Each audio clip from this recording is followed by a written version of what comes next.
All right, hello and welcome everybody. Another edition of the Rhythm Rundown with myself, Josh Applebaum, and my partner in crime, one of the sharpest guys I know, Mr. Cade Harper. And Cade, we've been grinding all regular season long. You and I think the first one that we did was late August, the first Rhythm Rundown. So we've gone through the regular season, and now we can really have some fun because it is the postseason. So tonight's live stream should be a lot of fun. We're just going to go through all the playoff games. We're going to go through, of course, Ole Miss and Miami here for tonight because that's the kicking off of the Final Four in college football playoff. Going to talk tomorrow, Oregon and Indiana. That one's really interesting, Kate, because it is super lopsided, but the line's not going toward the popular side, so I can't wait to sweat that one. And then, of course, we're going to walk through one by one all the playoff games in the NFL for this weekend. So a lot of games to get to, Cade. I just want to remind everyone as I share my screen here to keep updated here with all the new comings and goings when it comes to Rhythm, because we have some awesome new features. We've kind of tried to highlight this throughout our live streams, but we have our new parlay optimizer. This is really interesting because people love betting parlays. Cade, I'm cautious when it comes to parlays, but really what I like about Rhythm is that it's not a feel of like, oh, let me parlay these 5 teams because I feel like they're a good bet. No, we want to go based off of data. And really the cool thing about this parlay optimizer, this new feature from Rhythm, is that it's going to allow you to narrow down your parlay pieces. And there's these new really cool orange icons located next to games, which will automatically tell you the parlay pieces, but you can put them in the optimizer, and it's going to tell you which ones to play and which ones to avoid. So we have the optimizer here. We also have a bunch of walkthrough videos. Always want to mention, these tutorials, which can help you to familiarize yourself with these different features.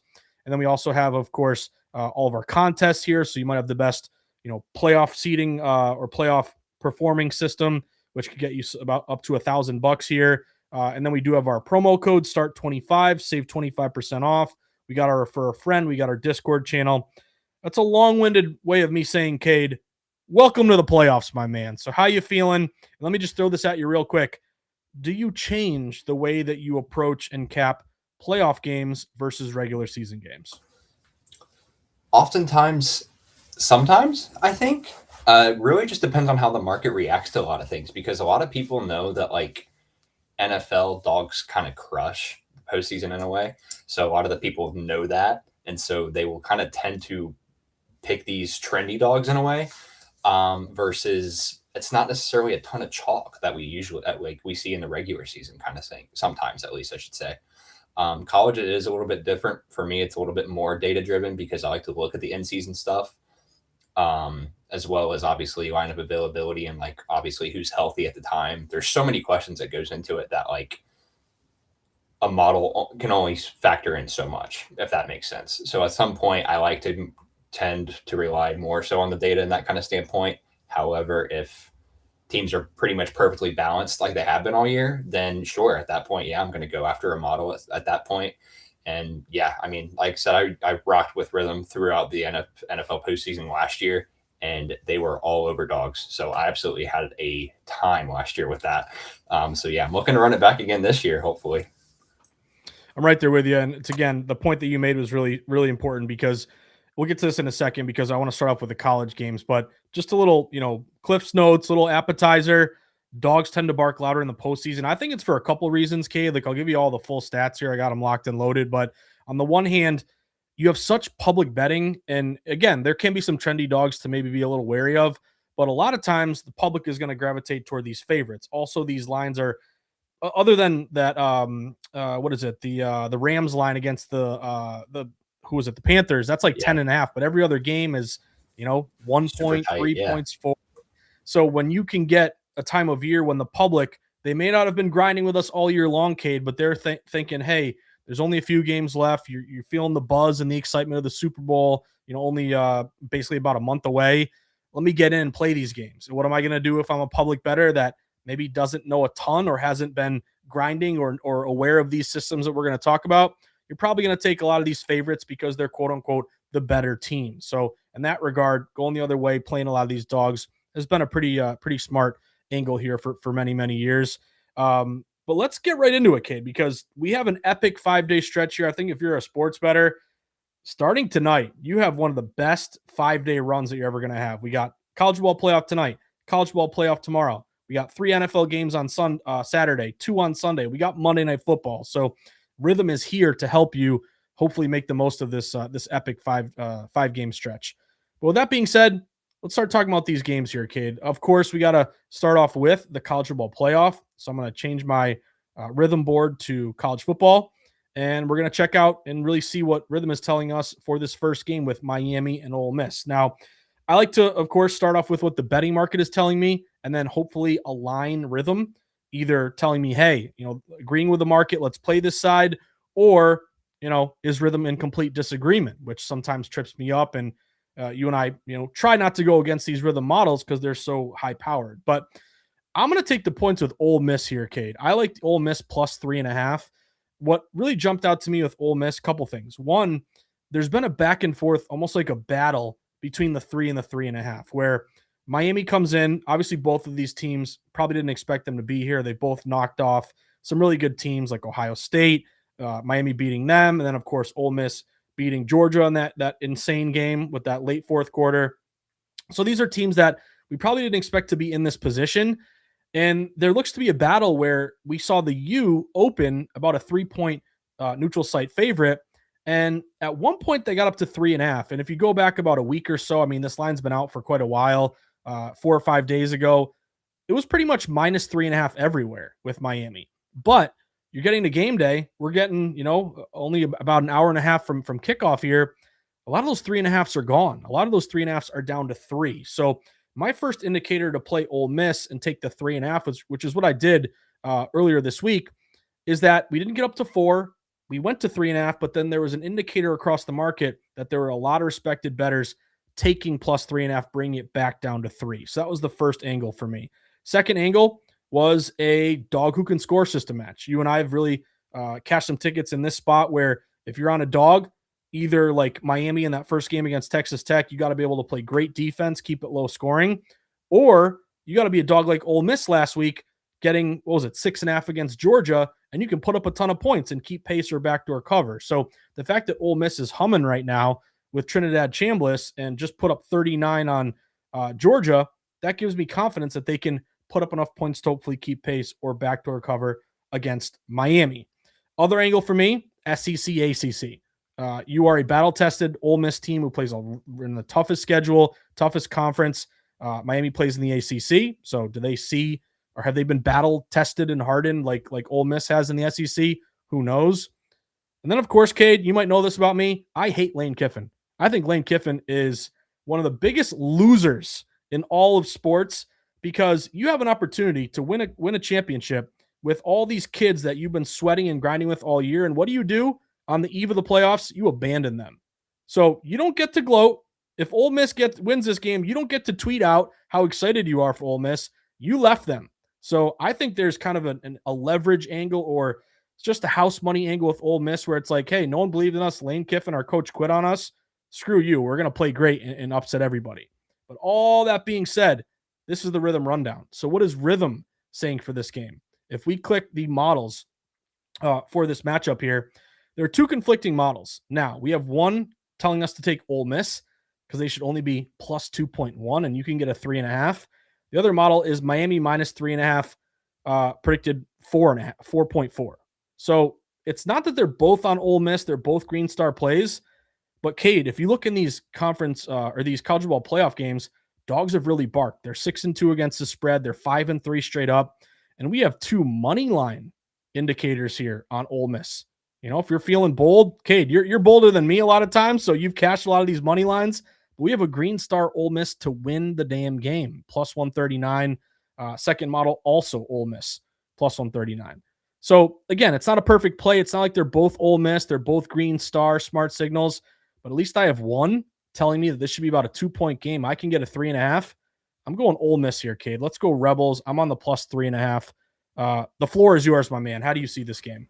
This one's very scary if you're a bettor. I mean, if this is a college football fan standpoint, you're like grinning ear to ear at this thing. Like, you arguably get probably the best game of the entire weekend started off tonight. You have probably, dare I say, hottest offense right now in the entire country, or in the entire playoffs, I should say. And then you have the hottest defense on the other side of that. and they're going head to head tonight. And like it's like everything about this game, like it's phenomenal. I love this spot so much. I love both of these teams. I've made a lot of money backing both of these teams this year. And nonetheless, I mean, I'll start with Ole Miss. This is easily, without a doubt, the best season that they have ever had. It's relatively, I don't want to say it's close because it's really not. And like I said this earlier in the previous week, like how happy, like how feels like we're proud dads watching over this team. Like, like how hard it is to lose your head coach and then to come out and beat a team that you previously just lost to. Like that's not easy stuff. And like I mean, I'm not gonna lie a little bit. I kind of doubted it. Like you have no idea what this team's gonna look like, but those guys were juiced. If you guys watched that game, those kids have energy and they want to make noise, and they're borderline trying to make noise again tonight. So, and everything that I need to know is pretty much offense versus defense in terms of Ole Miss offense, Miami defense. That's what I'm worried about. I'm not necessarily worried about Ole Miss's offense as much as I am Miami's defense, because the last game, you look at Trinidad, you see what that kid can do. Unbelievable what he's doing right now. He's the best quarterback in the playoffs, arguably at this point. I'll say that proudly. What we saw in that game was like pure. I don't know why. It reminded me of like prime like RG3 at Baylor for some reason, like him running around, going 40 yards back in the pocket and coming up and just throwing a dot to Keelan Lacey. And yeah, I loved every second of it. He ran circles around them. Enter this Miami defensive line.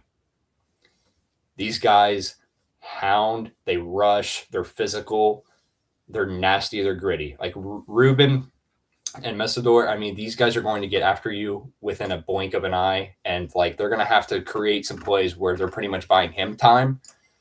Because I'll go back to the A&M game. They sacked Marcel Reed, who is a similar quarterback in my eyes because he's just as mobile. They sacked him 7 times. 7 times, and then obviously the game ends on an interception because he is pressured in the pocket. So at all costs, it kind of falls back on him. And you go to the Ohio State game, 5 sacks on a very talented offensive line who was stout all year long. And the moment that they meet Miami, bad news happens. And they ran for 45 yards in that game, by the way. A team that almost averaged, if not more, if I'm not mistaken, more than 100 yards a game, at least. And like I said earlier, Ruben Bain, Messidor, I mean, the rest of this defense is, like I said this at the very first round, this team has NFL talent across the board. And if there's one team that I'm trusting to make a national championship run, it was them. And I do have a future on them, but I said it in the last week that I'm not hedging. But if the play was there, it's Ole Miss at a field goal or better. Nonetheless, I'm going to be a little bit biased and hope for a Miami win. But yeah, at a field goal or better, I mean, it's got to be Ole Miss or nothing for me personally. And I did take a total because at the time, I didn't expect how it would react. It seemed like it was the right play, but I did add one as well. So I actually dabbled in first half total. I took the first half under instead on top. I only put a half a unit on the 52 at the time of opening. So kind of hoping for just a slow start and just exploding in the second half. Kind of similar to that Georgia game in a way, because you looked at that. What was it, like 24-19?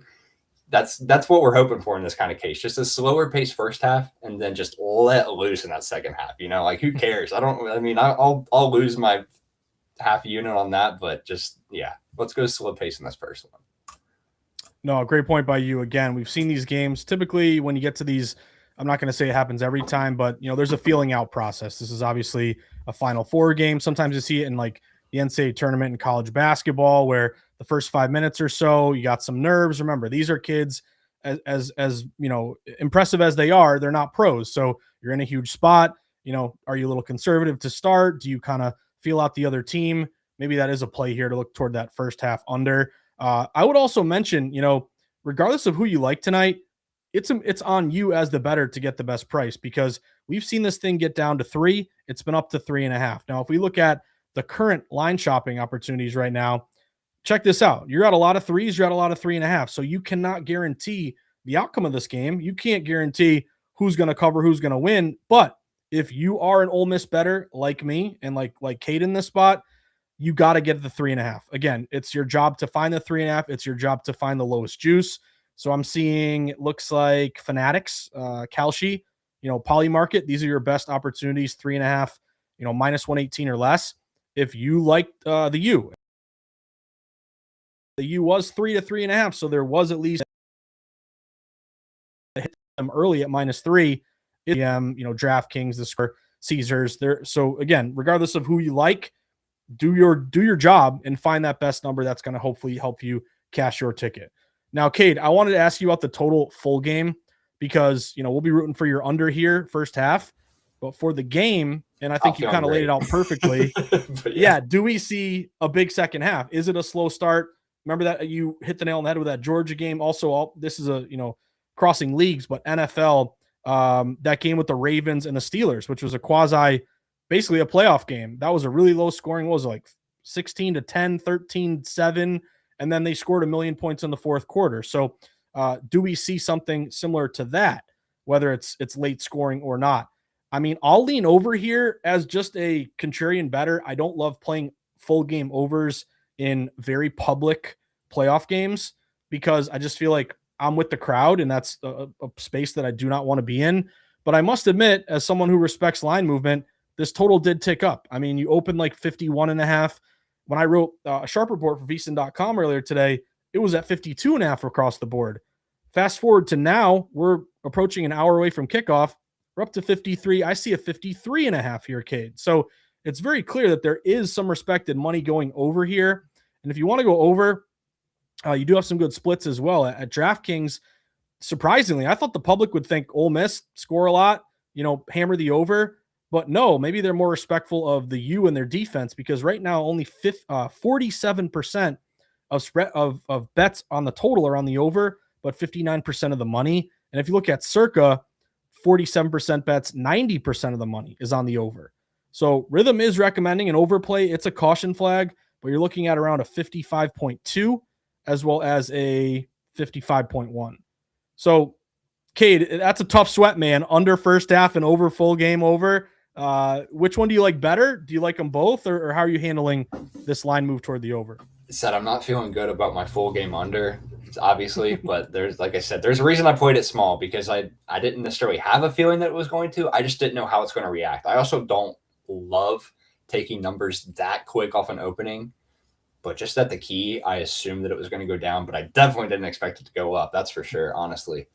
Yeah, I would lean to the first half under more, only because I'm more so relying on second half or I'm more scared of second half adjustments. I think Ole Miss is a team that can adjust very fast and pretty much do whatever they want because their pace, they love to play fast. They love to throw quick. They love to pretty much keep Shameless in a rhythm.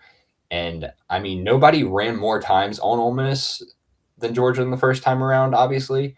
So instead of relying on the short range passing game, I think you might have to see some runs early on just to get something going.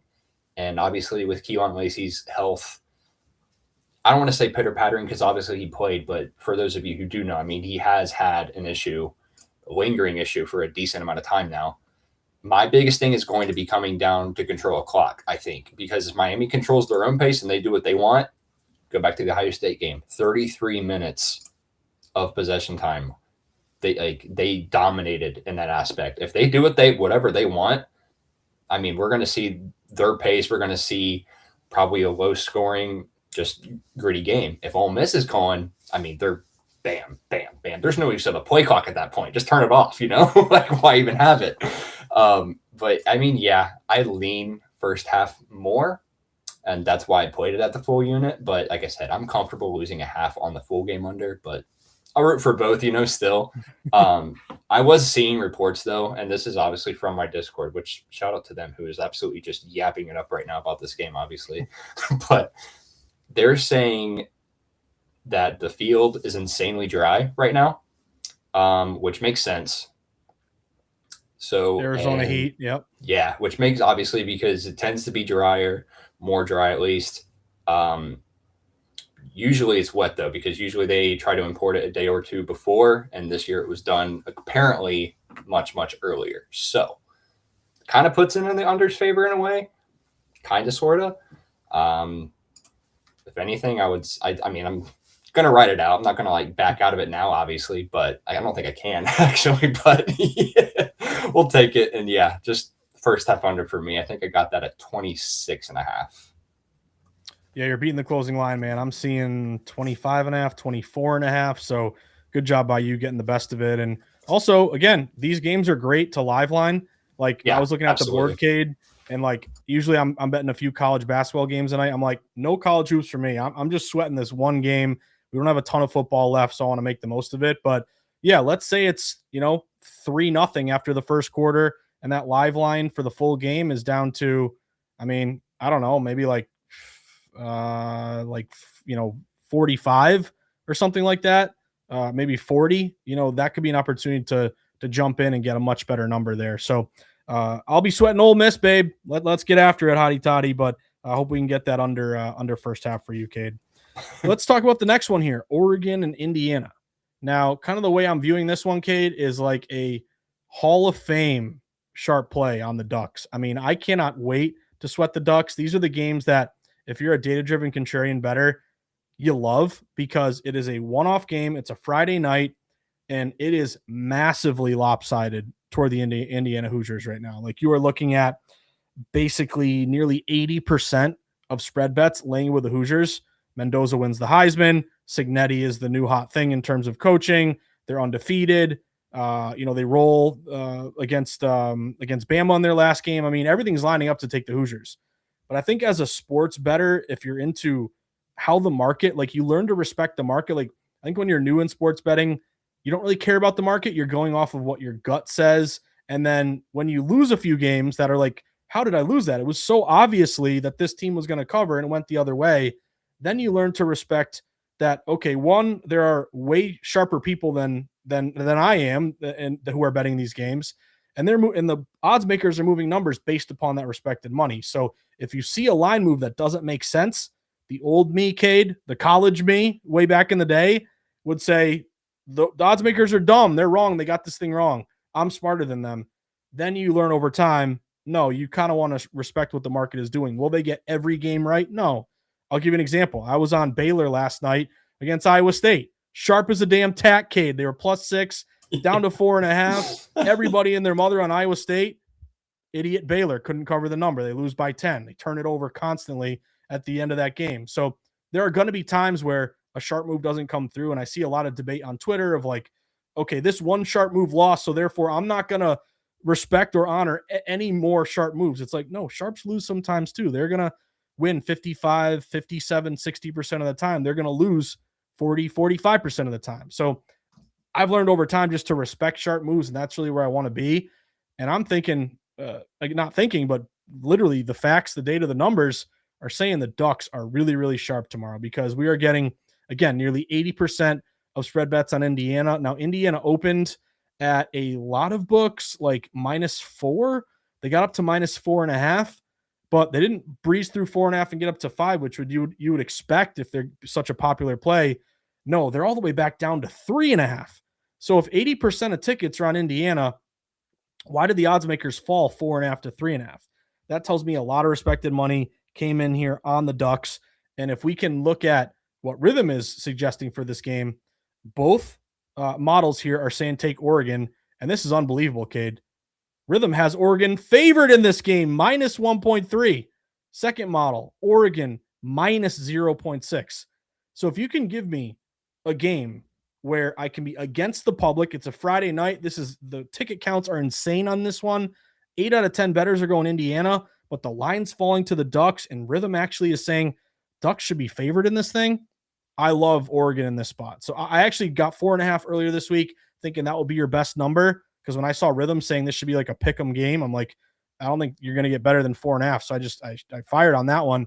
But even at 3.5, I'll play the Ducks here. So, Cade, any play here on the side? Are you surprised this line's gotten down to 3.5?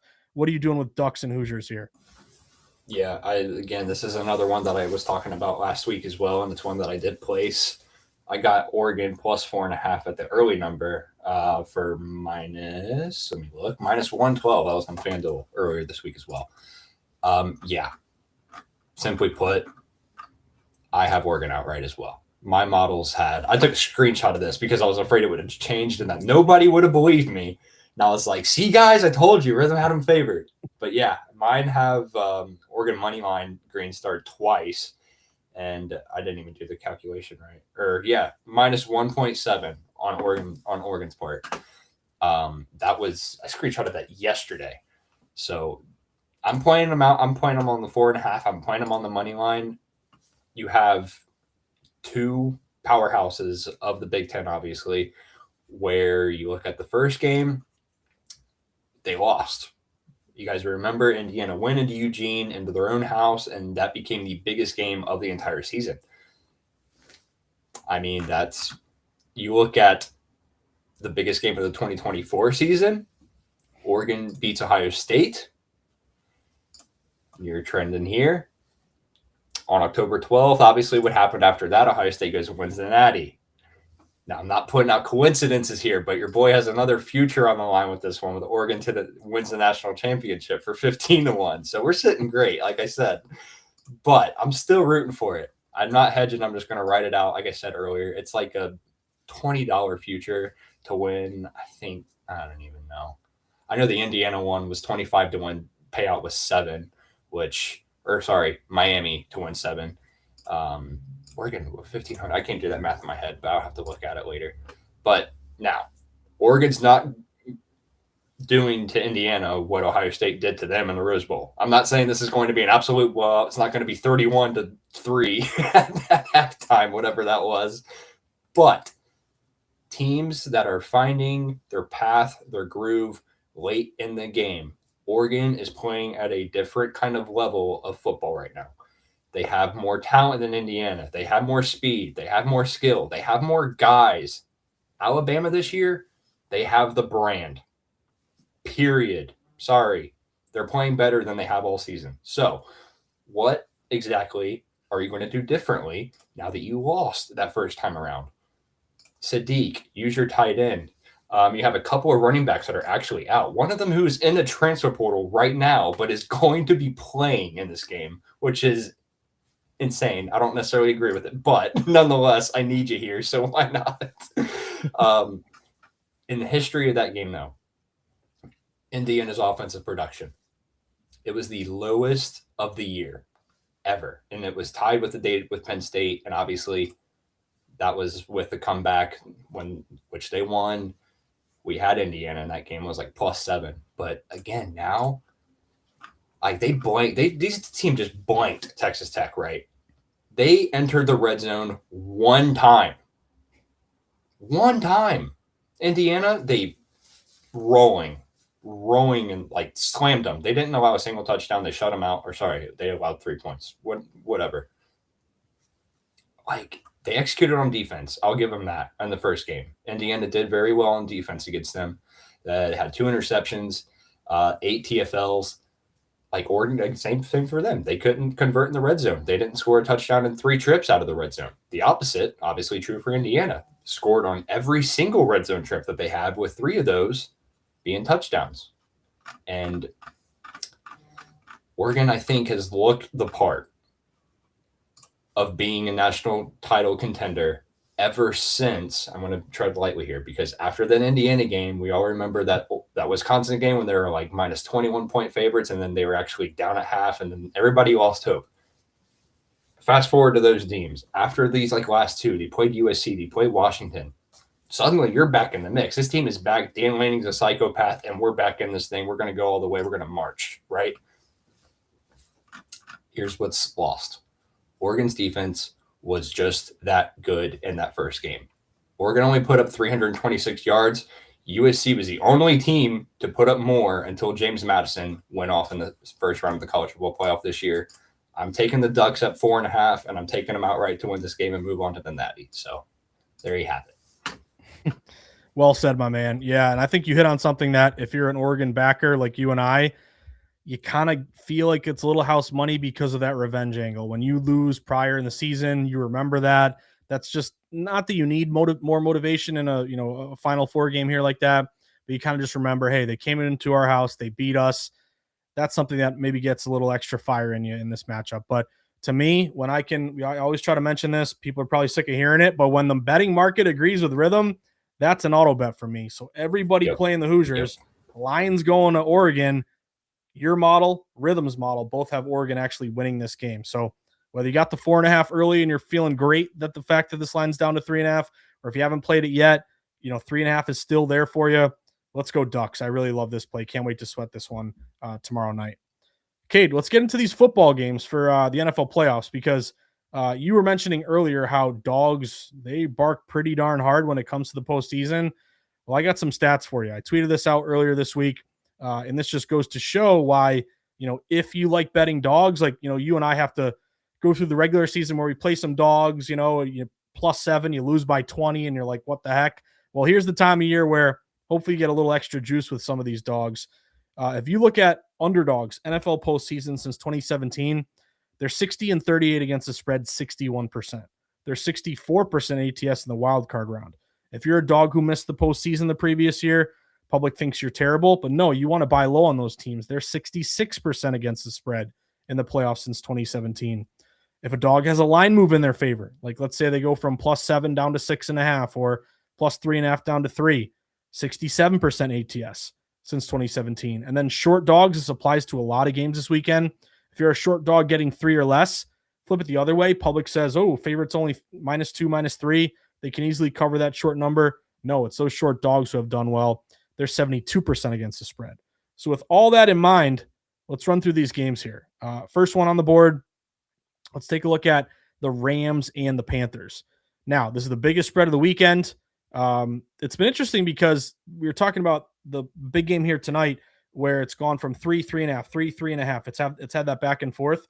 You're kind of having that a little bit with the Rams and Carolina, where a lot of these books are at 10.5. It did get down to 10, back up to 10.5. The juice is really on the Carolina side, +10, -115 at quite a few shops. But I'm looking at the Panthers here, Kate. If you look at Circa right now, they're only getting 49% of spread bets, but 93% of spread dollars. I also kind of like the fact that, Carolina, there's this narrative out there that they stink and shouldn't have made the playoffs, which might actually be true because, again, you had a winner go home against Tampa. You lose, but somehow you still make it in the postseason. So I think the public narrative is just, lay the points with the Rams. They're going to win by double digits easily. A high-powered offense. Carolina's offense hasn't looked great all year. But one thing I really like about Carolina is that they're a very good correlative betting play. Like this total is 46.5, 45.5, which is kind of a moderate total. I'm not going to call it super low, but if you're a dog getting double digits in a relatively lower end total game, that's typically a good thing here. And I just think with these big numbers, I know there is a stat out there. Double digit favorites have done pretty good historically. I think they're 12-5 against the spread. I'm seeing that now around the last decade, but I'm going to take the points with Carolina, Cade. I like the split from Circa, and I like what Rithmm is telling me to do. First model has Panthers only +6.9. Second model has Panthers +3.5. And the best model here is a Green Star Smart Signal recommended play +6.4. So if we can get a 10.5 in a big dog, relatively low total matchup, public's thinking just lay it with the Rams. You can kind of buy low on a Carolina team that public has kind of given up on and doesn't even think they should be here. Maybe you lose by 10, maybe you lose by 7. I like the Panthers +10.5. I'm going to follow Rithmm and take the points here. But what's your take on this one, Cade? I've 77% predicting a touchdown discrepancy is actually insane. I don't think I've ever had a bigger one than that. That's impressive. Nonetheless, I've said all year, I don't think I've ever taken a double-digit favorite in my entire NFL betting career, whatever you want to call it. Nonetheless, I stayed away from the side. I kind of leaned towards a total in this one as well. I'll stick on the side part for this one, though. Just trust the models in this kind of case for me personally, because I like the way that this Panthers defense has played recently.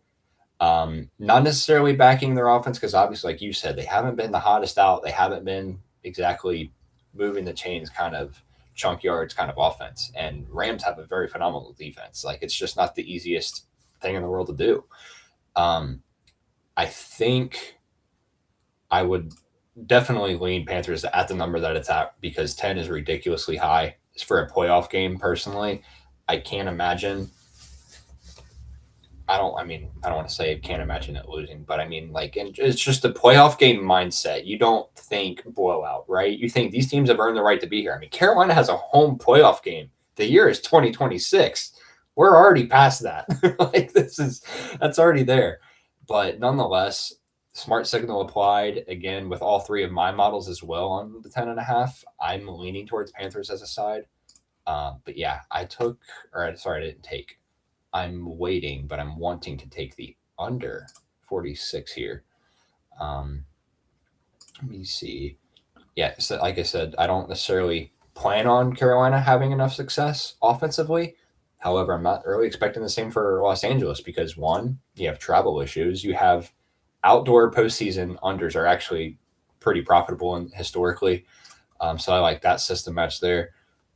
Rams, I think they can probably carve out a decent early lead and then probably go into a cruise control kind of mode on offense, while their defense is going to basically force the Panthers to be so one dimensional where it's forcing Bryce Young to throw the ball more. But like I said, I'm not as confident in Bryce Young as I am in Matthew Stafford throwing the ball, if you can kind of put two and two together with that.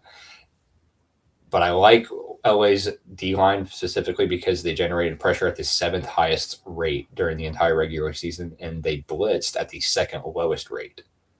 So, which is kind of weird because if your D line is putting up that much pressure without blitzing, I like them destroying a Panthers offensive line personally. Nonetheless, like I said, I'm not necessarily trying to just pounce on the Panthers here, but I mean that's pretty much the key of the under is the Rams kind of coming out a little bit sluggish while the Panthers are just basically being held back by the Rams defense. So that's what I'm kind of hoping for, just a slower paced game to where it's still one possession for the most part. And then maybe you can, I don't want to say probably a backdoor because it could very well be 10 the entire game. It honestly might be. And I kind of seen that as well. But I mean, again, models all three had it. I had one recommendation on the under. I like Panthers in the under here. I'm right there with you. So let's just stick with the Panthers here. We do have these really good Green Star recommended plays all lighting up on Carolina. The stat that I was looking for, Kate, as you were talking, I'm like, Bryce Young's pretty good covering at home, right? Well, he is. In his career at home, he's 12-6 against the spread as a home dog. On the road, it's a much different story. So can you lose the game? Most likely. I mean, we have seen, big upsets historically. I'm a Patriots fan. For and against the Pats, against the Rams in Super Bowl 2001, and then obviously big favorite against the G-Men, losing that David Tyree game. So it has happened before, but all I care about is can he lose by 10 or less. So the fact that Bryce Young has covered numbers very well at home, the fact that Rithmm is saying this should be closer to a touchdown spread, I'm going plus 10.5 here with Carolina. And then to your point, you were talking about the total. I'm with you there as well. I mean, the splits look pretty good, Cade. At DraftKings, only 40% bets, 57% dollars on the under. And at Circa, 33% bets, 87% dollars on the under. And again, some of these models are conflicting. There's a 47.3, but then we have a 46 and we have a 44.8. And if I can respect the market, which I try to do, you have seen this line fall 46.5 down to some books 46, 45.5. And as you mentioned, you look at these outdoor playoff unders, 55% since 2017. Could be windy too, Cade. Like I do have a windy icon here. I saw that. Yeah. Yeah, about 13, 14, 15 miles per hour. Looks like there could be some rain too. So this could be a weather game, which I think if you're Carolina, I think you'd take that because, LA's a dome team and maybe that slows their offense down a little bit. So I'm with you. Let's go under. And I do like this 10.5. I played that with Carolina. Want to get into a couple props here, Cade, because there was one that jumped out to me. And it is a running back for Carolina. And it is not Rico Dowdle. It's Chuba. Chuba Hubbard, the backup, who was, great in college. Then he was the starter. And then Dowdle kind of overlapped him here. But they do have two pretty good running backs.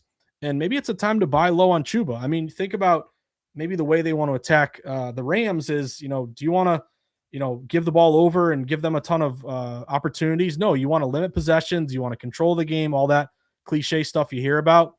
Part of that is by running the ball. So Chuba Hubbard is only 24.5 rushing yards across the market.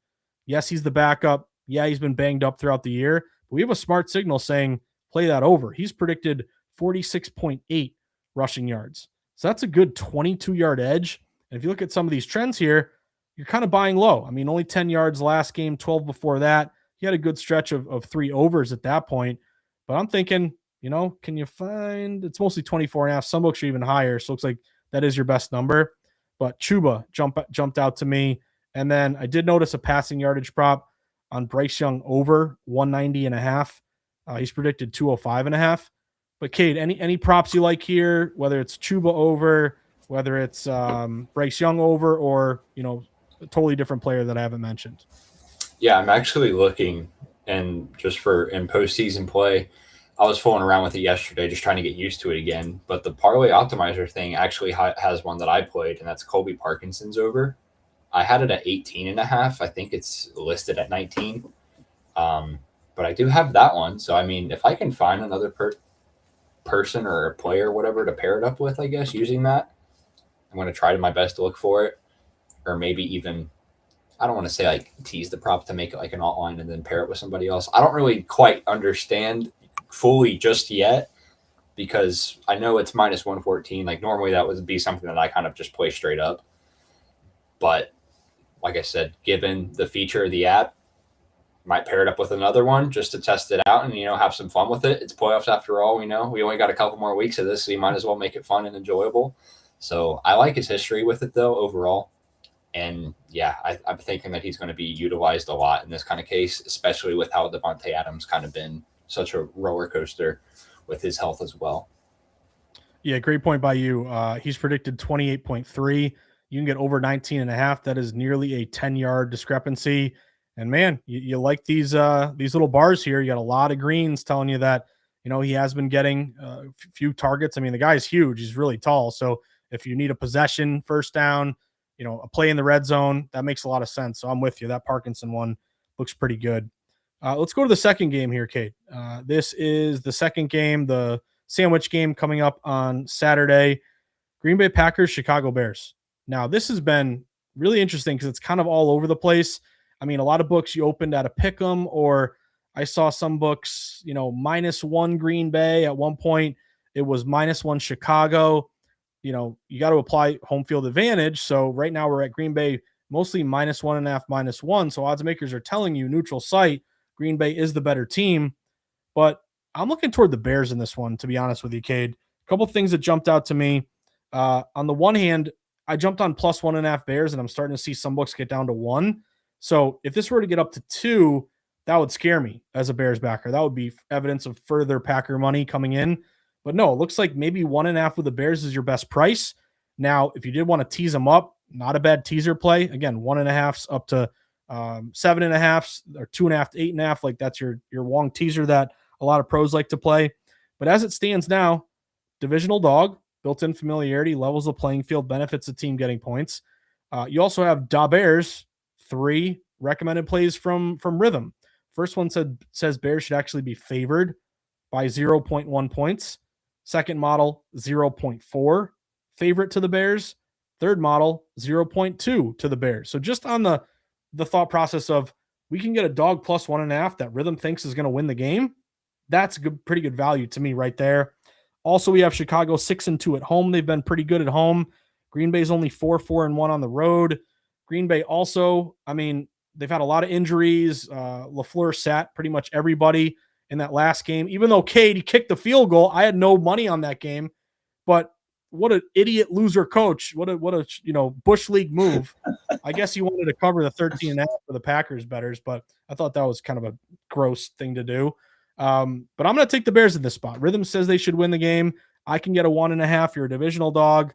And I like this Bears team at home. So what's your take on this one, Bears and Packers? My custom model actually had Packers green white as a green star. I'm actually going to hold off and wait for this one live. I think I'm hoping Bears score first so I can just get the Packers at probably at least a field goal at the very least, just to give me something, because I think this game is going to be just as close as that last one just was. And I am actually bringing back up the past matchups here. Obviously, you have Green Bay, who hosted the first time 28-21, covered as a 6.5 fave. You go to Chicago and you get a revenge, and you win as I think they're a 1 point favorite as well in that game. With that in mind, obviously, home team won and covered in both of these meetings, right? Though I think you can probably argue Chicago might have had a little bit of luck in line, maybe, potentially. Great game nonetheless. I actually enjoyed that one. But I think the fact that this game is in Chicago, the home atmosphere that they have in a playoff game is going to be second to none. It's going to feel so nostalgic now that they're like back, if you want to call it that. It's been a great year, and the Bears, obviously, like I said, beat Packers in the last game.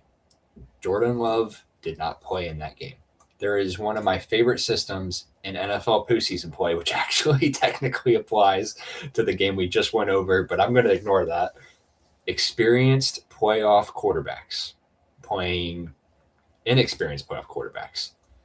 Experience will win a lot, and they cover actually at a decent rate. Not necessarily, actually, I think it's more of a straight up profit than it is a spread profit, if I'm not mistaken, because the spreads actually tend to be a bit higher. In this case, this is a case that I'm kind of looking into a money line situation, but I'm going to play a spread live on Green Bay if it applies. I just like they're fourth in NFL EPA per play.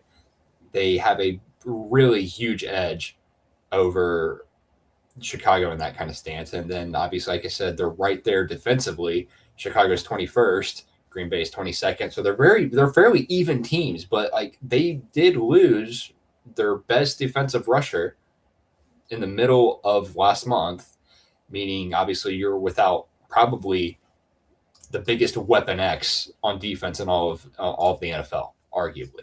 I mean, it's in this case it comes down to Halfley preparation, getting that D line ready, and basically to force Caleb Williams into making some decision that you pretty much want him to make as a defensive coordinator. Force him to make a mistake is all you have to do.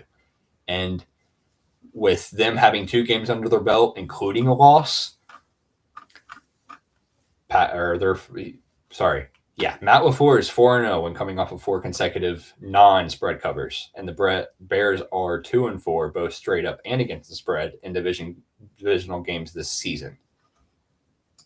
I like the experience better personally. Love the Bears. I love what they did this year, but I'm going to try to find something live in this case, just because my model had Packers and then the rest of them had caution flags, but I just didn't feel right about having the -1.5. Not really where I want it, just because of how that last game went. I think there's also supposed to be some snow and some ice or whatever it is supposed to be in this game. So I also like the running game on that aspect to be a little bit more. Very, very conflicting here. And like I said, if I don't get it live, then I'm not playing anything, but I'm going to look for it at least. Yeah, great call by you. Again, I can't really fault anyone who likes Green Bay because the line did move to Green Bay a little bit. I mean, you're a pick 'em. You got up to -1.5. You look at also some angles here. One that really I like with the Bears is that short playoff dog 3 or less. That's a 72% ATS system since 2017. If you're a wild card dog who didn't make the playoffs the previous year, that's a 70% ATS system since 2017. So I'm going Bears 1.5. But again, you tell me like Green Bay, you tell me like the experienced quarterback. I'm not going to argue with you. Now that's going to rear its head in a minute here when we get to Chargers and Patriots, because that's actually a lot. Yeah, there's a lot in this slate. That's the thing. So it's hard to rely on that and then fade at the same time. Different experiences. I don't know. And I'll be honest too, like I'm on every dog this weekend trying to go 4-2 against the spread. That's what you've seen historically with these dogs. Yeah. You know, you're probably going to cover 4. You may miss 2. Obviously, you need 4 to turn a profit here, but I think there's some reasons, especially with Rithmm recommending Bears, that at least hopefully the Bears can lose by 1 or win the game. You mentioned snow, Cade. We got maybe a sharp under here. We have seen this total fall a bit. It was 46.5. Now it's down to 45.5, 45. I'm seeing a 44.5 out there. I'm annoyed because there was a moment where I was thinking, I kind of like this under 46.5. I didn't play it, and now I've missed like a point and a half. So sometimes that happens, but the splits look really good on the under. DK 51%, 61% dollars, circa over 90% of bets and dollars on the under. And we do have latest forecast, which again, things can change, but you're looking at 30 degrees, 15-mile-per-hour winds, snow. I mean, this is going to be a great game to watch 8 o'clock on Saturday. But if we look at what Rithmm is saying, they're agreeing. 3 models here say take the under, 44.2. You love this one, 42.1, and that's a Green Star recommended play. And the under 45, which should be a 44.8, kind of cash by the skin of your teeth. So I'm looking unders there. Any thoughts on this undercade? Or I do have a prop for you if you want to get to the props. I love playoff unders, period, and outdoor playoff unders. And then you factor in the weather with that, and you add a smart signal to that. It feels like it's an auto bet for me. So, yeah, I'll ride with you on that under there. I'll probably jump on that now just because of the way it's projecting to close out. I don't want to wait too long. But, yeah, I'll go ahead and put that in. Yeah, I love that one because playoff windy unders. If the wind is 10 miles per hour or more in the playoffs since 2017, the under is 12-7. Wild card under is 45 or more. Under is 60%. So you are lighting up a few underplays here. Now, the prop that I was looking at, I'm shocked that this number was so low, Cade. If we go to the player props, it is a receiver for Da Bears. And it is a guy who made that incredible catch to win the game, that walk-off against the Packers last time. It is not Josh Wiley, although that's interesting. Guy no one's ever thinking about. Over 7.5. Love those single-digit ones, man. I know. Those are great. Maybe we should play that one just because it's one of those obscure ones. But DJ Moore, who, again, I don't know about Rome Odunze. Have you heard about anything about him, if he's playing or not? He was off the injury report. Okay. Doesn't necessarily mean that he's going to be 100% because obviously they're going to need him, so they're probably going to play him. Yeah. But I like factoring that in, honestly, if they're trying to keep him under the radar a little bit. That's a really short line for DJ, though. Yeah, only 26.5. He's predicted 44.2. I mean, it's very rare that you get a number one wideout. Again, the weather, if it's windy, I mean, I don't love that for the passing game as much, but, a couple deep passes, a 27-yard catch, you can cash that in one fell swoop. But we have a smart signal on the over, which gets me excited. This situation, based on the sample size, the record, the ROI, and the conditions of this bet, it's cashing like almost 2/3 of the time. And you're kind of buying low on him. 11 receiving yards, 7. I mean, he's had 2 straight games. This is probably why you're getting such a reduced number, because he hasn't produced a lot last couple games. But he's really popped off in a few of these for, well over 60 yards or more. So I'm looking at that DJ Moore over, Cade. Any thoughts on that one or any of these others? Again, we have Josh Wiley. Can he get you 8 yards? I'll be the sicko that bets that one. I'll do that one. They've been hot with the single digits, dude. I don't get it. It's literally all year long, though. So, yeah, he's also a Cincinnati native. So, yeah, give me that guy. Give me my guy, Josh Wiley. Makes sense to me, man. I'm right there with you. But that's interesting. Again, with the snow, the weather, the under looks like, I would say, maybe the sharpest play there, just because the market systems, the weather, Rithmm is saying go under. I'm going to live or die with Da Bears, Cade. So we'll see how this one shakes out. Let's go to Saturday. Triple header Sunday, actually, I should say. First game on the board, 1 o'clock, Buffalo and Jacksonville. This one, weirdly, Cade, it's kind of like, if I can get to this game, it's very similar to the Bears game, where it's basically a pick'em number, but it's slightly toward the road favorite. So if we've kind of, watched the line movement in this one, you open most shops, it was around a pick'em or a -1 Buffalo. Some shops have gotten up to -1.5 Buffalo. I took Jacksonville Jaguars +1.5. I like the fact that some of these books are getting back down to 1 or a pick'em. So that tells me there is some late movement back toward Jacksonville. Jacksonville, I'll put in that same spot almost as Ole Miss tonight, a dog who can score. Jags are red hot. They're putting up, nearly 30 points a game here recently, this stretch. Also, Buffalo, I mean, Josh Allen, he's had some foot issues. Is Josh Allen at optimal health here? I have questions about the Bills' defense. And I can't believe I'm falling into the trap of the Jags here, but I kind of like what the Jags are doing. They picked up, Jacoby Myers, and he really helped that offense quite a bit. So Jags are at home. They're humming right now. I think 1.5 is your best price. It looks like it's getting down to maybe back down toward a pick 'em. And what is Rithmm saying? Rithmm is saying, let's go Duval. We got Jags minus 0.4. We got Jags minus 1.7. We got Jags Green Star minus 2. So this is one of those plays where maybe you don't like analysis by paralysis or whatever they say, like just looking at every stat back and forth. Let's just take it from the standpoint of you can get the Jags plus 1.5 when Rithmm says they should be favored to win this game. So I like the Jags in the spot, 7-2 at home, 8-0 their last 8. Again, putting up nearly 30 a game. I think I love Josh Allen, and I never want to bet against Josh Allen. The guy's an absolute stud. But I took Jags plus 1.5 here, Cade. What are your thoughts on this one? Love it. Absolutely love it. I'm like, this is the type of game where Josh Allen could literally put up like 4 touchdowns or 5 on his own and still lose this game. I mean, it's going to sound insane. Trevor Lawrence is being incredibly disrespected by the entire market right now because dare I say that both of these quarterbacks are playing pretty much at the same level. He's been the hottest QB in the league by far for pretty much like the last like month and a half. And for one, I mean, I don't think teams need to be dominant against Buffalo in the passing game because their run defense is just disgusting. It's terrible. And they also allow like 130 plus yards per game, whatever it is. Buffalo hasn't faced a passing attack like this loud or this dynamic or this busy in a decently long time this year. And they're like, you pair this offense with Liam Cohen, what he has done this year with Trevor Lawrence. I mean, he has fully unlocked him. And I have him. I had him on Coach of the Year bet on a future there. I don't even know how that looks right now, but what he has done in this year is just phenomenal. I like what this entire offense in general is ridiculous.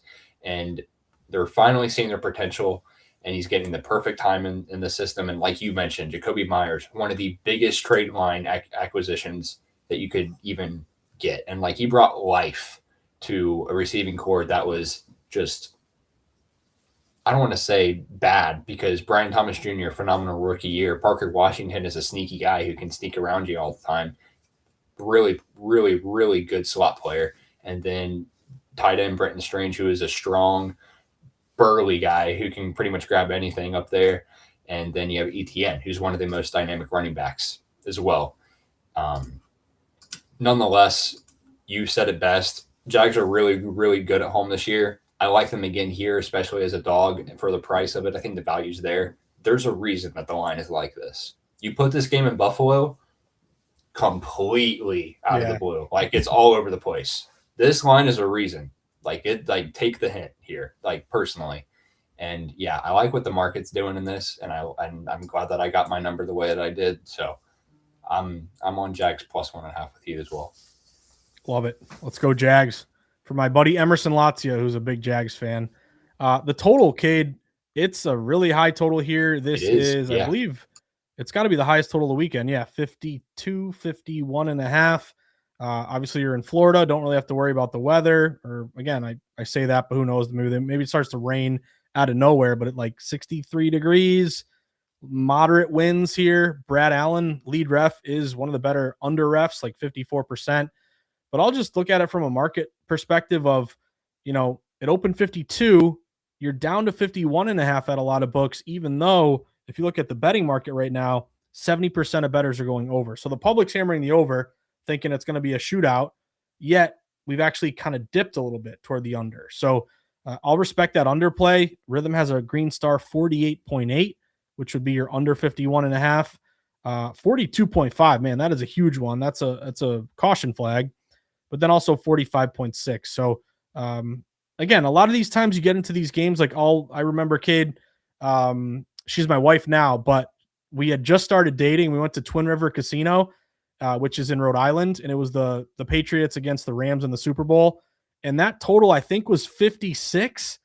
It was like super high, and it was like a 13-3 game. So like sometimes you think it's just going to be this huge high scoring game. It doesn't always, work out that way. So Do you like this under at all, Cade? Are you surprised it's dipped a bit? Again, it's hard to play the under just because both these teams can put up points and they can give up points, but Rithmm is saying go under, and I kind of agree.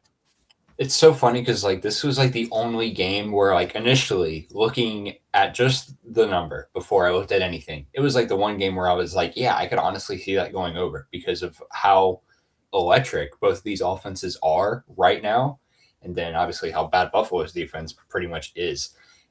Nonetheless, after doing the digging and after everything, again, applying the systems in the postseason do not lie. I love my postseason systems almost more than my regular season primetime unders, stuff, all that jazz. Postseason unders are legit. I love them more than probably anything in the entire NFL market. And yeah, like I said, something this high very well could not come close to hitting whatsoever because for whatever reason, McDermott and that team in Buffalo in general, they're actually very good in wild card games, and they like take it up a notch. It's the reason why they're pretty much this trendy Super Bowl pick every single year because they flip a switch. Like they know this time of year that like they always fall short, this and that. There's no Mahomes in this case. There's no Burrow. There's no Lamar. All this motivation on Buffalo's side or whatever. It's like this team, like they really do play well in the postseason until they don't. That's the only thing that you're kind of hoping for is that the defense actually takes it up. Nonetheless, I'd be more reliant on the system in this case, getting that key of 52 especially. I like it just because of how high it is. If this was priced or this was listed at any other number that like the other totals are at, I'd probably lay off honestly. But yeah, 50s is where I'm laying off in a playoff game, you guys. That's just a little bit too much personally. Right there with you. Now, you mentioned a guy who was ridiculous in his rookie year and kind of came back down to earth, didn't have the greatest sophomore year. And I think you can maybe buy low on him because of that. But it is Brian Thomas, who obviously lit it up last year. But he's only sitting at 42.5 receiving yards, Cade. Rithmm is predicting 61.1. So you're looking at an 18, 19, nearly a 20-yard discrepancy here between the betting market and what Rithmm is expecting. If you look at his trends and focus specifically on home games, this jumped out to me. He pretty much shows up at home. Now, last year he was getting you 100, 120, 150-yard games. This year it's been in the 80s, 70s, but he has gone over this number in 6 of his last 7. And Buffalo Bills, who's he going up against? The number one cornerback, Tre'Davious White's kind of old. Who's it? Bernard, the other guy. Like that could be a kind of a sneaky matchup where Trevor Lawrence looks to him. So that's one that kind of just jumped out to me. Maybe going over there with Brian Thomas. Cade, let's fly through some of these because man, we got Ole Miss in only like 25 minutes here. So we got 3 down. We got 3 more to go. Let's talk about San Francisco. I'm a little surprised here that this line has continued to get up toward the Eagles. And I'm thinking, is it just an injury move? Like Trent Williams and Pearsall, I don't know if they didn't practice today or they're still banged up, but obviously San Fran does have a bunch of injuries. This game opened Philly as low as like -3.5. It got up to 4.5. And I'm thinking that might be the best number. I was wrong. I have a bad San Fran plus 4.5 right now. I do not like the fact that this is getting up to 5.5. I actually had someone just DM me and say, Eagles are up to 5.5. Do you still like San Fran? I'm like, well, not as much as I did before, but I made my bet, so I'm going to stick with it. But you do have some things in your corner with San Fran. It's still a data-driven play where playoff dog, 61% against the spread since 07. Wild card dog, 64% ATS since 07. A wild card dog who missed the playoffs the previous year, 70% since 2017. So I don't know if it's true smart money hitting Philly, bring him all the way up to 5.5 now, or if it's just Trent Williams and Pearsall may not play. But Rithmm is still saying the value's on the Niners. First model is 4.9, not huge, but you can get a 5.5 now. Second model +2. That's what you like if you want to play San Fran. The fact that Rithmm is saying it should still be pretty close. And then third model, 49ers +3.9. So, Cade, do you have a play in this one? Are you surprised it's up to 5.5? Is now the time to jump if you haven't done it yet on 49ers 5.5? Or are we looking at it wrong, saying Maybe Eagles win by 7 or more because this thing keeps going up toward Philly. Yeah, I mean, if it goes up high enough, I'm going to have to double down at this point. I love the 49ers in this spot. Like I've said all year, there hasn't been a single team that I have not loved fading more than the Philadelphia Eagles. And in this spot, it's absolutely perfect. And pretty much, correct me if I'm wrong, they pretty much did the same scenario like a year or two ago, I think, when San Francisco actually won outright in the bank in the postseason, I think. That would have been the year that they made their Super Bowl run and then lost to Kansas City, I believe. Yeah, I think that we pretty much have a similar case on our hands. And I did take 49ers at a worse number, but I mean, 4.5 to 5, it's not necessarily tomatoes with that. Took them on the 4.5 at the opener. I know we talked about that when it kind of did open because I was picking your brain a little bit just to get how the market kind of adjusts. So I did play the 4.5, and then I also took them on the money line because one of these dogs has got to win personally, and I don't think it's going to be like the plus 1.5 Jags that we have. Like, I don't really want to call that necessarily a dog, even though that they obviously are. 1.5 are more like a pick to me and trying to treat them that way. This to me seems like a dog outright spot for me personally. And I looked at the systems, I looked at the numbers, and every single one of them is pointing at the Niners, including all the models. And yeah, smart signal now. I'm on. So yeah. No, you made me feel better, man. Yeah, I'm getting worried here because, like, you play like Oregon 4.5, they're down to 3.5. You're like, let's go. Like, we did our part. Let's ride here. You get a 4.5, goes up to 5.5. You're like, ooh, what's going on? So sometimes you get lucky. Like, I'm a big proponent of I always make the joke on my podcast, like dance with the one who brung you. If I got a 4.5 and it's 5.5, I'm wary that I made the wrong pick, but I'm going to stick with it and either, live or die based upon that. I'm not going to buy out of the pick. I'm not going to bet the other side. Yeah. Again, personal preference. Some people would argue with that, and that's totally fine. But whether they cover or not, hopefully we can get a good game here and cover that number.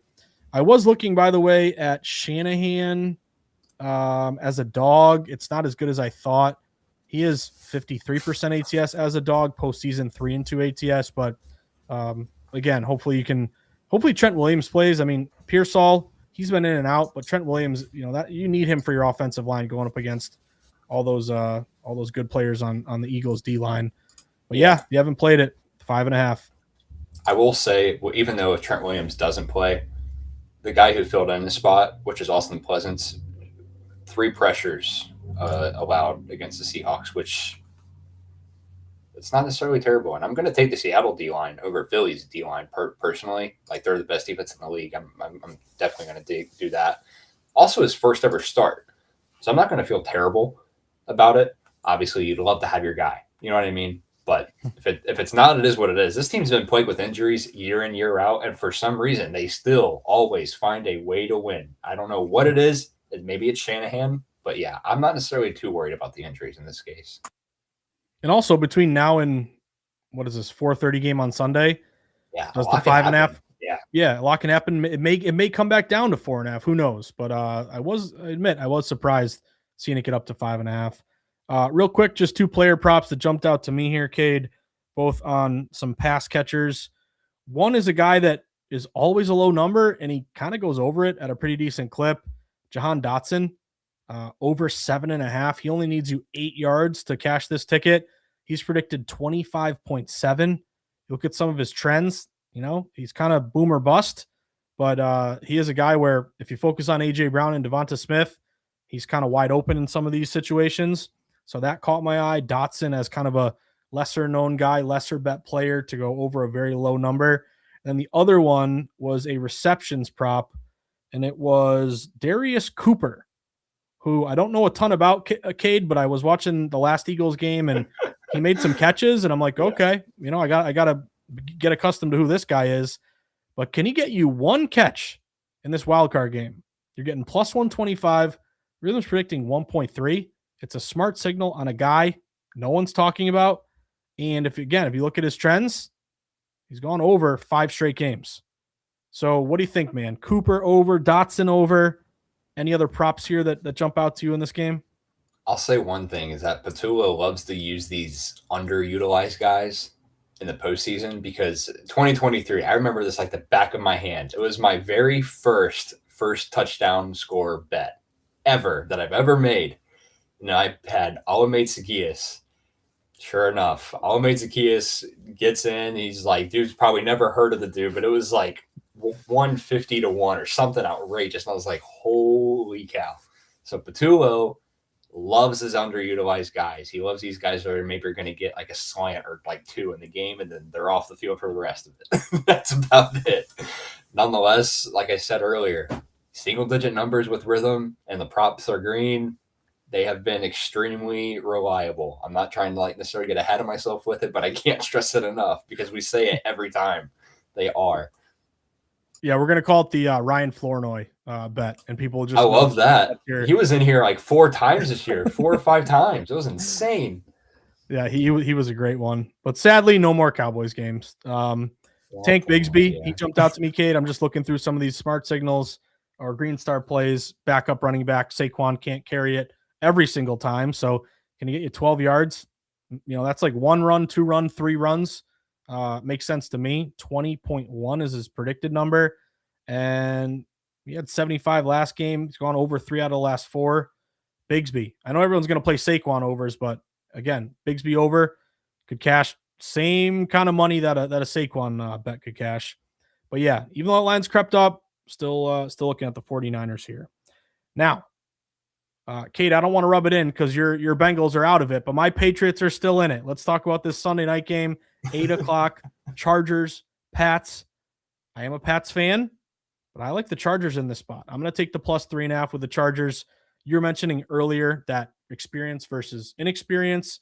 Herbert, I mean, what did he throw? 4 picks last year. Like, he hasn't been great, but at least he's been in the playoffs. Drake May's awesome. Probably going to, the MVP, who knows how that's going to shake out with the voters, but it is his first playoff game.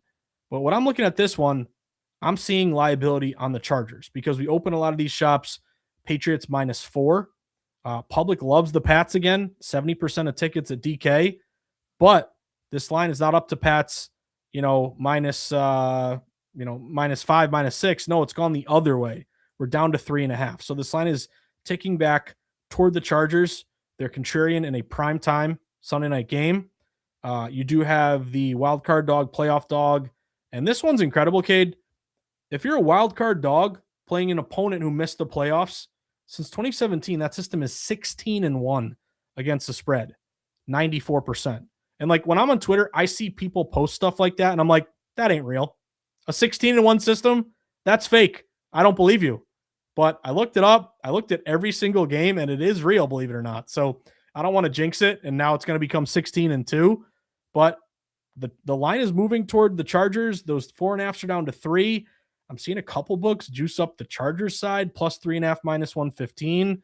You also have Chargers, not a huge edge, not an edge at all, I guess. Chargers +4, Chargers +3. That is an edge on the 3.5, and Chargers +3.8. So it's not really a rhythm play per se, but they are leans toward the Chargers, and it's a Sunday night game where everyone's playing New England, but the line's moving toward the Chargers. So this is one of those fan tax type games, whatever you want to call it, because I hope the Patriots win as a Patriots fan, but as a bettor, I got to take the 3.5 with LA. But what do you think about this one as a non-Patriots fan? Yeah, just because you hated on the Bengals here, I have to rain on the parade here a little bit. No, goes back to my. You can rain away if that rain is telling you to go Chargers. Go ahead, man. Oh yeah, it's doing it. Okay, nice. Go ahead. The floor is yours. One of the systems again, bringing it up again with the experienced QBs versus the inexperienced QBs. I had the number pulled up because I couldn't find it earlier, but experienced are 39-20-1 against the spread, and they are 40-20 straight up. And that is dating back all the way to 2002. I think something to consider, is from obviously week 10 to week 18. So basically the second half of the season, if you will. Patriots defense, they allowed 131 yards on the ground per game, and pretty much that's without one of the key guys in there with Milton Williams. huge, right? And I'm, like I said, this is another one of those teams where I faded pretty consistently, and actually lost a couple of times. Honestly, like they were pretty chalky for the most part for about once they kind of gained their power and started getting these pretty big lines. We actually kind of lost a couple on them, but I'm still going to be fading them in this spot as well. They've beat up on some of the bad defenses themselves, I think. So they kind of did it themselves with their strength of schedule being the worst in the league, obviously. But they haven't played a top 10 defense since week 8. And that was before Halloween for the date people who are asking about that. Nonetheless, I'll give you on a little secret as well. Chargers are 4-0 straight up as dogs this year. And they're 7th in defensive EPA per play. I like a lot to do with this defense. I like a lot to do with Herbert. I know he's been a little bit kind of arguably pedestrian in this kind of half of the year as well. Hasn't really lived up to his actual true playing standards, but I don't necessarily want to call it a letdown spot. I just like Harbaugh's coaching. I love Vrabel to death. That's one thing I'm scared to death about, because in this kind of spot, we saw him in Tennessee. Like his teams in the playoffs, they were pretty good. The only game that I remember physically that was just completely out of his hands was the Bengals 2021 run in Nashville, which I was at in person, which was just insane game. But Burrow was sacked, 9 times, and they still won, right? Unbelievable. Yeah. And McPherson hits the game winner. Yeah, that's craziest game I've ever been to in my entire life. And yeah, I guess I'd be really afraid on the other side is Vrabel in this spot, but I like the Chargers defense more. I think that Drake May is going to kind of get a wake-up call in a way. I just expect some stalling to go on in that offense personally. So I'm going to take the Chargers at 3.5, and I'm going to sprinkle them on the money line here as well. I'm with you. And again, the other angle you're hearing, because I'm in New England, they're talking about this game every day on talk radio. People have like fallen in love with the stat of, I think it's like a dome team or a West Coast team in a playoff game when it's below 40 degrees. They're like 1-20 or like 1-15, or there's some awful record of that spot. Now, okay, that's win-loss. I only care about, can you lose me? Can you lose by 3? Like that's right. Red ATS. So I'll throw that out there. But also the weather's like, we've had I'm in New England. I'm outside of Boston. It's been a kind of a gross, cold, really crappy winter, but it doesn't look that bad for Sunday night. Like it's going to be like 32 degrees, like, which is cold, but no precipitation, not a lot of wind. I mean, when I was growing up, I remember the snow game, against the Raiders, the tuck rule game. Like this is not a, 10 degrees, -10 wind chill with, 5 feet of snow. Like the weather's not going to be that bad. And I do like to fade West Coast teams going east for a 1:00 game. This is an 8:00 game. So I don't know if that body clock issue with those West Coast teams going east is going to be a big deal. Cause for them, it's, 5:00, it's not 10 a.m. like those 1:00s are. So I'm on the 3.5 with the Chargers. We'll see how that goes. I did want to mention Ramondre Stevenson because he's kind of been really good the last few games. Definitely. Over 38.5 rushing yards feels kind of low. He's gone over this number in 5 straight games. I know it was the last game of the year against Miami. Didn't mean much, but he really played really well. You have Henderson, who's been great, but it's his first playoff game. My only worry with Ramondre is fumbling. I feel like he hasn't fumbled in a while, which is like scaring me because he fumbles kind of a lot. And it's like, you're kind of due for a fumble. And if that happens, maybe they go away from him. But he's got a Green Star play predicted 47.7. He's sitting at 38.5. So Stevenson is a guy that I could get behind. And then I was just looking at some receiving yardage props. I think it was McConkey. So he is 39.5, predicted 66.1. I mean, that is a big discrepancy in the market. And if you look at his trends, he hasn't really been the McConkey that we're kind of used to. Like the guy was great last year. He was really good the first half of this year. I don't know, Kate, if that coincided with, maybe it did with Herbert breaking his left hand and like maybe that was part of it. But, weather shouldn't be too bad. I wonder who Christian Gonzalez is going to cover, if it's McConkey or Keenan Allen or who knows, or who's the guy from TCU, Quentin Johnston. Quentin, But yeah. you're really buying low on McConkey there, and he can get you. He could theoretically get you 140-yard catch and go over that number. So that jumps out to me. Kate, any of these jump out to you? Also, Kayshon Boutte, over 28.5. He's predicted 48.8. Yeah. Of all the games, there's kind of a lot of Green Star recommendations here on past Chargers. It does seem like it. I think was this a green star for the under as well? Because that'd be really funny. Yeah, let's see. Let's find it. So they can get all the yards that they want. Yeah. Good point. They can get all the yards they want, but they're not scoring. 43.8. 44.4. Yeah, good. That's great funny. Call by you. That's I don't know. I mean, maybe I do like the Ramondre one immediately. Like you said, last 2 weeks, I think he's 170 plus, 3 touchdowns, 11 yards per carry. Sorry, 12 yards per carry. And yeah, I think that they've found a groove on the rushing game. And the Chargers, I'm looking at it. They allowed 100 plus rushing yards in each of the last 2 games. So for him to hit 100 yards again, maybe, I don't know. I like it. But yeah, I'll take his prop. That's pretty short for what he's done recently, so I do like that. Yeah, makes a ton of sense there. All right, let's wrap it up, man. Let's go to Pittsburgh, Houston, Pittsburgh.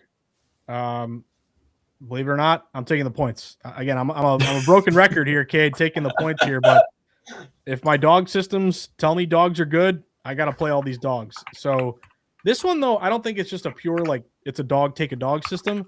This one looks pretty sharp to me because you are getting, as of right now, updated numbers, 62% of spread bets are on the Texans, but Houston was -3.5 much of the week. Cade, there are very few hooks out there anymore. A lot of these books are down to 3, and I'm actually seeing a couple books that are juiced toward the Steelers +3, -115. Like, it may get down to 2.5. So it's very clear here that this line is going back toward the Steelers. I don't know if we get to 2.5. I did jump on the hook with the Steelers a little bit earlier this week because this is just kind of an auto bet for me. You're a primetime unpopular dog with a line move in your favor with that 3.5 getting down to 3. Also a dog low total. Total in this one was 39.5 down to 38.5. You're that short dog 3 or less system that's been really good. 72% ATS. And then we go to Rithmm and we have 3 leans where Steelers should be plus 1.6. Plus, believe it or not, favored -1.2, and third model plus 1.5. So what do you think, man? Can Aaron Rodgers live to fight another day or at least cover a number for us? I'm going 3.5. Again, I don't know if you're going to get the hook anymore, but Steelers look pretty sharp to me here. I did. I was on Steelers as well earlier this week. It's Tomlin home dog. That's pretty much the same system that we've been relying on pretty much the entire season long. I cannot believe that they won the way that they did in that game against Baltimore either, but that was crazy. That was unbelievable. I'm still pretty confident in the Steelers, honestly. Again, like I said, it's nothing necessarily to handicap just because, like, the team is just so reliable at home against the spread. Like, honestly, there's not really much to it. And the models have clearly loved them all year long, pretty much in that same system. I just say to keep riding it. I'll point out that there's a reason that the line is like this and the line and the total is like this, because this is by far one of the lowest totals that I think I've seen in a playoff game in a very, very, very long time. I don't know. I don't really trust Houston's offense to do too much. I mean, I'd really only be worried about Houston's defense in this case because I don't really trust CJ Stroud in this kind of spot, personally. I'd rather have the experienced QB, very experienced QB versus, I mean, what is he now? 2-3 year QB, I guess now at that point, but only 2 playoff games, I believe. Yeah, give me Aaron over CJ all day long, especially at home. Yeah, great point. And also, it's a Monday night game, and when you're a veteran team, like Rogers is pretty old. Hayward, guy's still awesome, but he's old. That nose tackle, like you have some veteran players who could really benefit, Yeah. hopefully, from that extra day.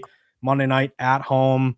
Also, Houston is traveling. Pittsburgh played at home last week, so maybe there's kind of a sneaky schedule advantage there toward Pittsburgh. And then you really nailed it with that Tomlin as a dog. I mean, I love that system and playing it for years.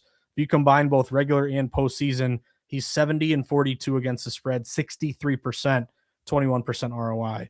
The total's kind of crazy because you mentioned how low it is, but it's actually gotten lower. Like it was 39.5 down to 38.5. Oh wow. Now, Rhythm is saying buy low and take the over.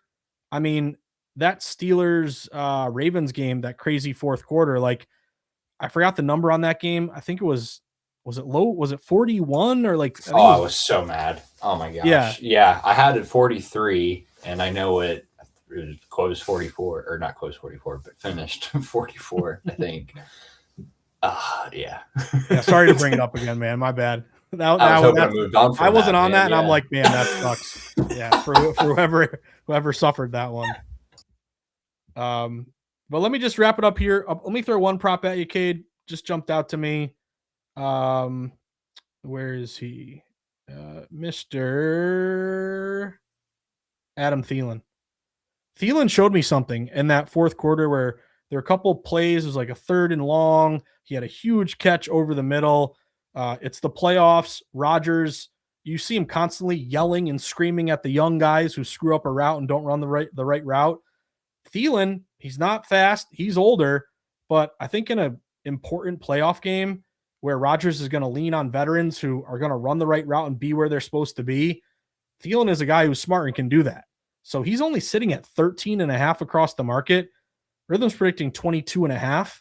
If you look at his trends here, he's gone over in 3 straight. I don't know if that's 3-0 since he joined the Steelers or whatever that the case may be, but he got you 43 last game in a really important playoff game. I think Rodgers could trust in this veteran and go over with Adam Thielen 13.5. So that jumped out to me. Kate, any thoughts on player props here? I'm just trying to maybe find some green star plays. The only ones we're really seeing are the rush attempts. Gainwell to the under 7.5. He's predicted 5.7. And then the other one was a reception prop on Xavier Hutchinson. Can he get you 2 catches over 1.5? I kind of like Hutch there. Yeah, he's been Yeah. kind of making some noise lately. I don't know. Yeah, for lower totals like that, I kind of tend to away from props in a way, just because if the market and like if they're expecting such a low scoring game, you don't necessarily find value in over props as much, just because like yards don't mean points. Obviously, they Yeah. contribute to it, but that's not what necessarily that it means. So I'm not going to take like over 70 and a half or like over 80 and a half or whatever. You get the point, like Yeah. higher and stuff like that when a total is like below 40, especially. Yeah, I kind of stay away from that kind of stuff and kind of just try to pick a side in that kind of matter. No, it makes total sense. Short And dog and short total too. That's also, yeah. Amen.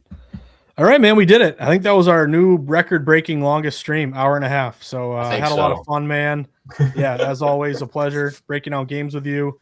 But just want to remind everyone, everything Cade and I have been talking about, you can do on your own by yourself with the Rhythm app. So make sure you go download Rhythm.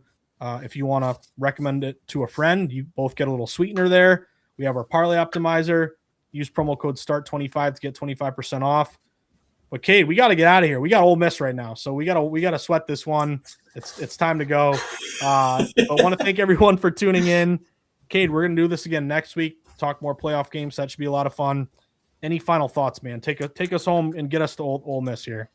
I mean, go Canes, but go Rebs. I guess I don't really know where my stance is yet. Yeah, you're in a tough spot with these futures. I got to make up my mind here. I don't know, but yeah, we'll root for the stream. Go Rebs. We'll root for the Canes to win though, and yeah, I mean, get ready for the weekend that we have ahead because this is going to be really great. I'm excited. So yeah, no worries. And then we're gonna get college hoops. We'll incorporate that as football winds down. So Well, great job, man. Good luck to everyone. Enjoy the epic 5-day stretch here of football, and we'll see you next time. So good.